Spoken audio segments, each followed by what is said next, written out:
We are back. Okay, so Joe, we need a container. These are called mache pots, and you can find them in all sizes. Like paper mache? Almost like a paper mache, Okay. yes. I was wondering if that's what because you could tear it actually. Okay. But anyway, they work really good for this. And again, we have our handy dandy brick of foam that we've put in there first.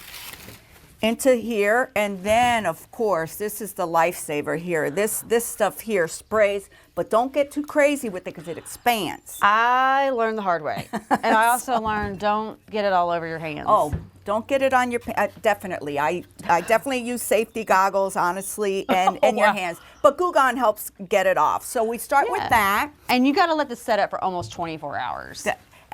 For me, that's actually it's a little less than that. Little less, okay. Little less, but definitely let it work because it works fantastic. Okay. And then once you get it like this, and I come over and I put some nice moss on it, cover it to kind of make it look nice, and it looks real natural. And then we start to put in, and I always work from the outside in. Okay. It just makes it easier. And of course, I've got my little pick machine here.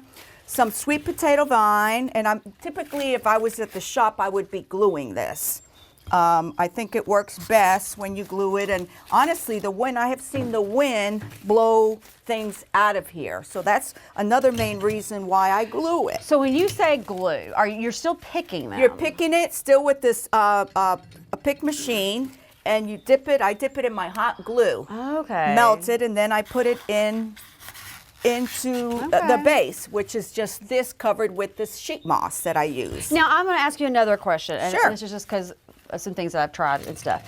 So if you do by chance, and this is something that everybody has to take into account for where their front porch is, located in regards to how the wind goes through your property and stuff. If you get a lot of wind, outside of just gluing this, would it be advantageous to put some gravel or something in the base of this before you do all this, just to give it a little bit more weight? I definitely have done that, and I tend to do that a lot. And actually, not just even gravel, but if I do like a window box, and which are much shallower, I tend to typically pour that quick concrete on the bottom. Then I put the foam, and then I'll do this